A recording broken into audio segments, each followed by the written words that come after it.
Good evening, everyone. This is Terry Ishmael from Shriners Hospital of Children in Philadelphia, and welcome to another episode of Scoliosis Dialogue, the official podcast of the Scoliosis Research Society. This evening, I'm excited to have Dr. Jesse Shen from the University of Montreal with me. Welcome, Dr. Shen. And tonight, we will be discussing transition spinal care from pediatrics to adulthood. Welcome. So, Dr. Shen, why don't you tell us a little bit about yourself? Where did you grow up? How did you become interested in medicine? And how did you ultimately, choose to do what you do? So first and foremost, thank you, Terry, for having me on the podcast. I'm really happy to be here. I'm born and raised in Montreal. I did basically all my schooling here in Montreal. I got into medicine initially because I wanted to have a purpose in my life. And then science was something that always was a driving factor. So I wanted to have a societal contribution while also have a scientific one. So that's how I got into medicine in the first place. And then that's actually one of the gateways that I ended up being, in a long-term relationship with one of my mentors right now, who's Stéphane Parra. From a pediatric spine surgeon who used to do a little bit of adults too. That's how I got into contact with him, because I got into research in spine surgery, specifically in scoliosis and spondylolisthesis initially. Started off as a summer research student that became a master's student, looking into AIS and 3D descriptors for AIS. And then I became an orthopedic surgery resident, got exposed to more spine surgery, and then started a PhD during my residency on congenital scoliosis and lung function in a basic science model. That was actually funded partially by an SRS grant that we applied for when I was a PhD student. So lo and behold, I got exposed a lot into spine surgery. That got me interested in. And, there's an opportunity that came out to do adult spine surgery when we were looking for jobs afterwards. And then got interested in doing some adult spine surgery, and ended up doing a fellowship with Raj Sethi in Seattle. So, I ended up getting trained from studying little kids with congenital deformities all the way to the older adults with adult degenerative scoliosis. So it gave me a good perspective, on the entire spectrum of disease. And so when I got back to the university, it felt just natural that, to keep my interests in the pediatric side, I'd be the connection between the two worlds. So now I'm a full-time adult spine surgeon at the University of Montreal Health Center, do a bunch of different type of surgeries. I don't just do scoliosis. We do tumor surgery, infection surgery, degenerative diseases as well. And I'm, like I tell my patients, I'm like the other side of the coin, I'm the adult side to Stefan. And since we've had that great connection, I know the team very well at St. Justin. Well, we ended up becoming clinical partners in a certain sense too, So now I'm the contact person for a lot of these young children who become young adults who are asking themselves, what do I do after I graduate from the pediatric center where I had awesome care, multidisciplinary care. So that's sort of the 2 minutes of my last 14 years of training and getting back into practice. Yeah, that's wonderful. So why don't you tell us a little bit about, how this transition pathway works?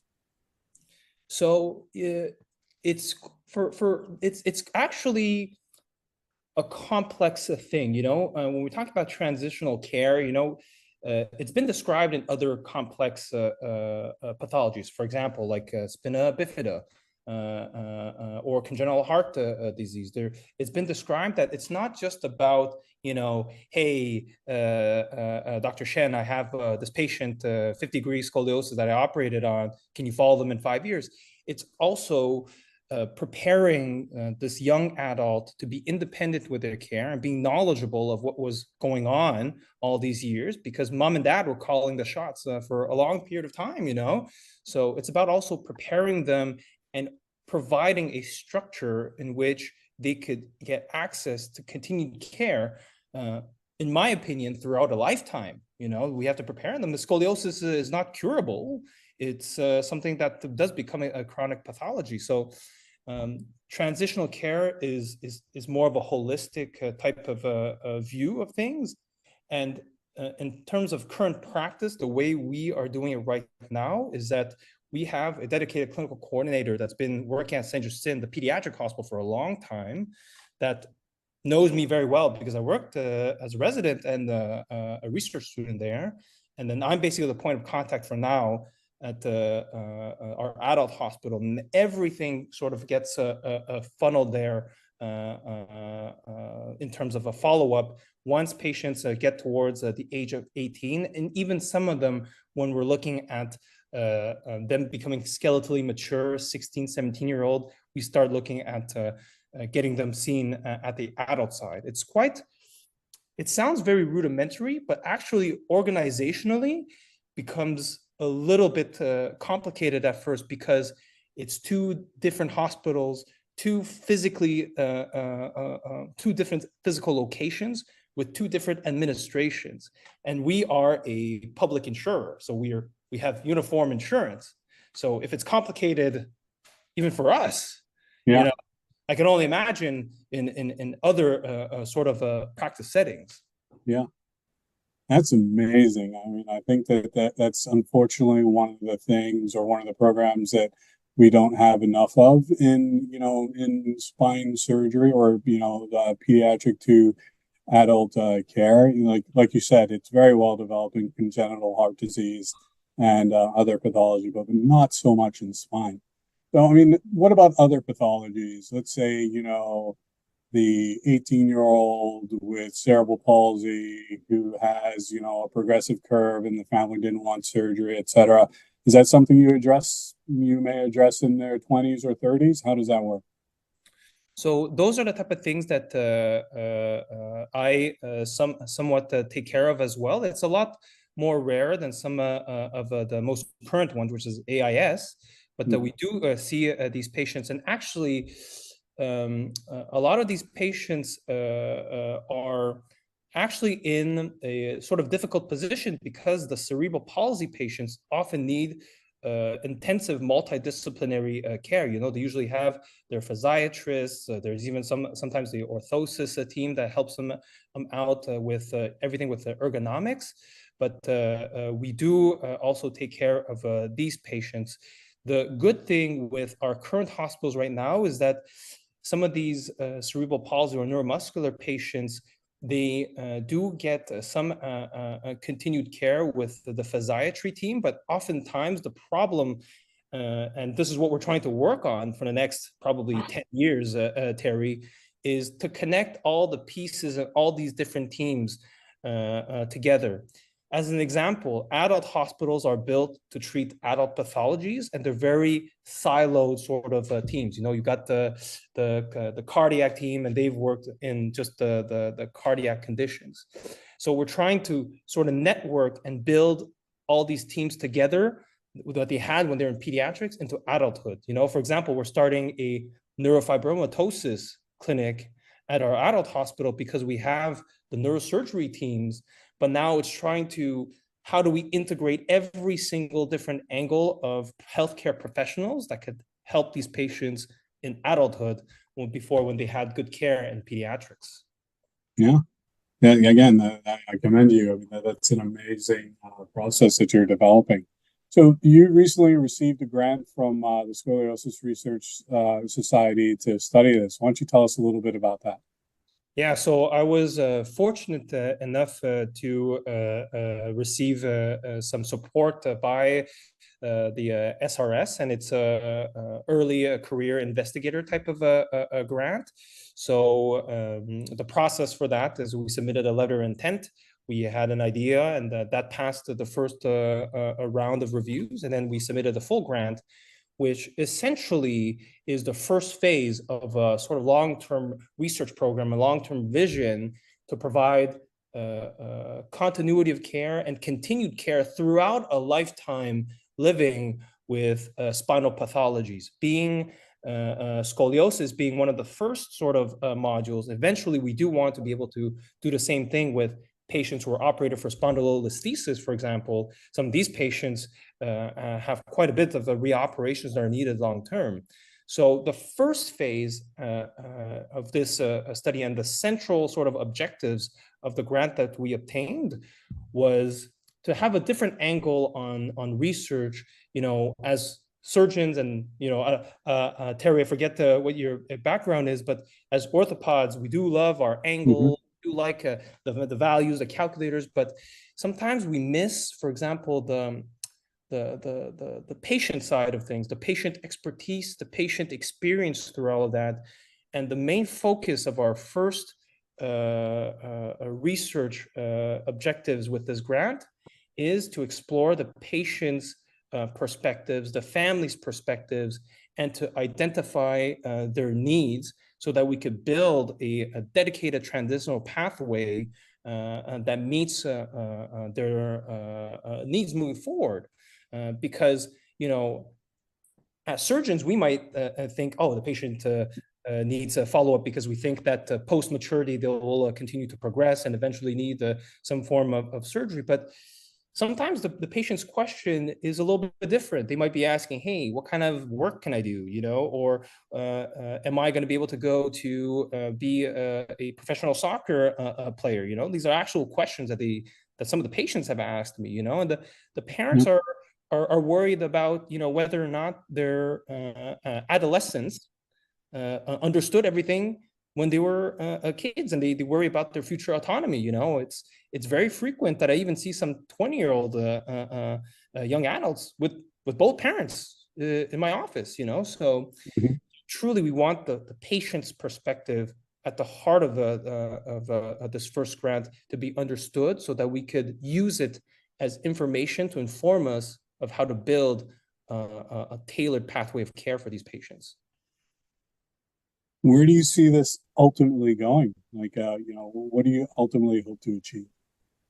So ultimately, I hope to achieve the patient having access to timely care that corresponds to their specific needs throughout a lifetime, being in their 20s, 30s, 40s, 50s, 80s, and that hopefully we're able to build enough long-term follow-up of these patients throughout, and having a patient partner, guide us throughout each phase of life. I hope to have actually a patient that follows the entire process from the 20s all the way to their 70s or 80s, that we could rely on for feedback throughout and continuously improve our process of care, and I think that's sort of our long-term vision that we want to achieve.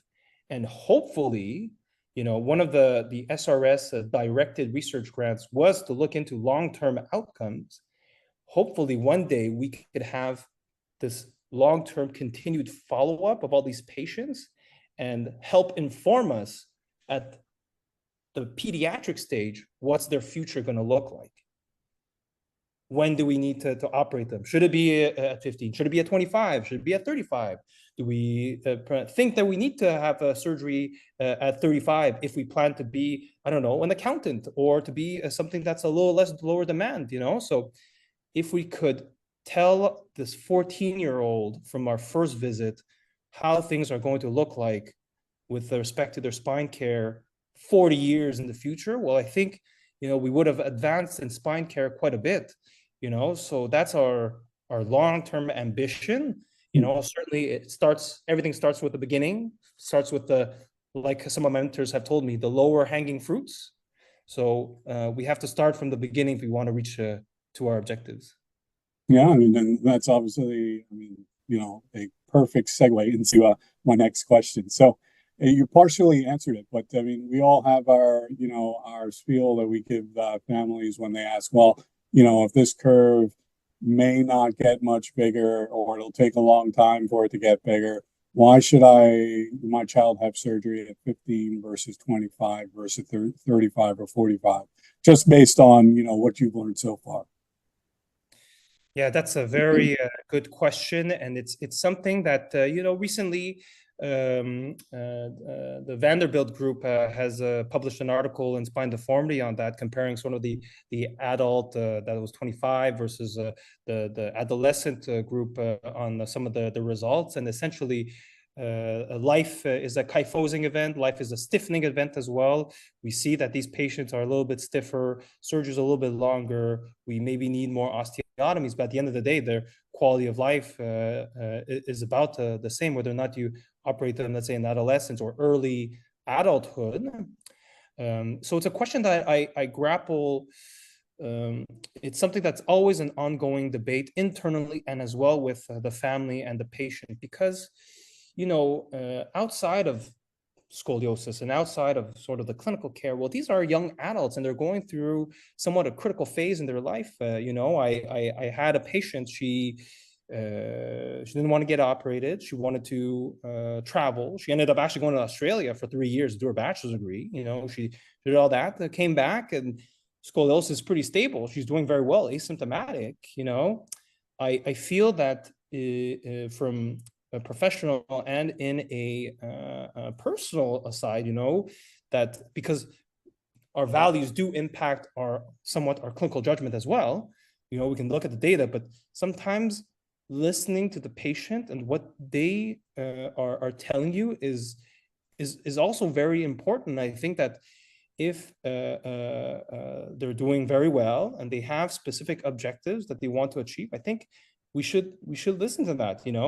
The patient who is a young adulthood, whether we not operate them at 16, 26, I think we should give them the opportunity to have that decision for themselves and to conclude what they want for themselves in the future. Because a lot of them, when they're 15, 16, even if they're 25, 26, sometimes they come with their parents, but I feel that their parents were a big part of their lives.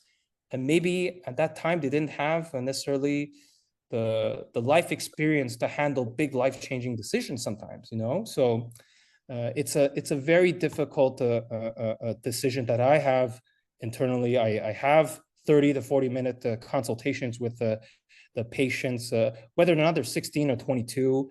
They have same patterns of questions of, hey, I'm doing well. I think I want to wait a little bit. I want to have kids before, I want to make my family. So it's a difficult question, absolutely, and I don't know what's the best. I'm not here to say what we should be doing. I think it's the question of the hour.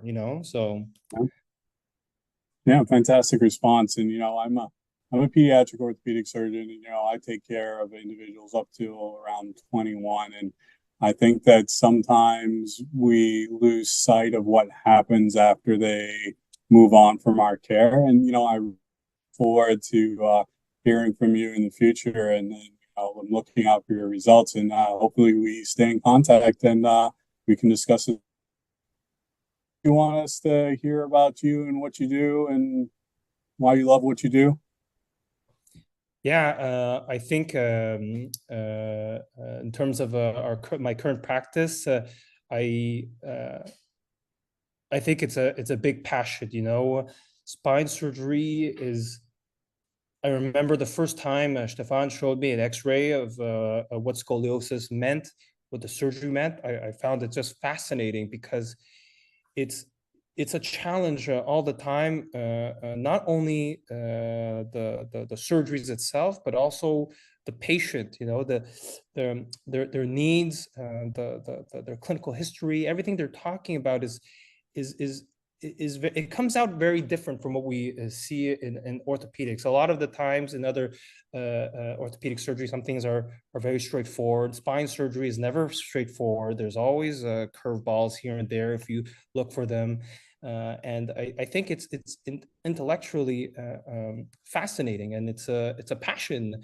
And also, to be quite honest, one of the other things that maybe go into it was because everyone seemed to be very happy doing spine surgery. Stefan was a great mentor, a great role model. I wanted to be just like him, And 14 years later, I'm sort of getting there, but the trail is still very far away.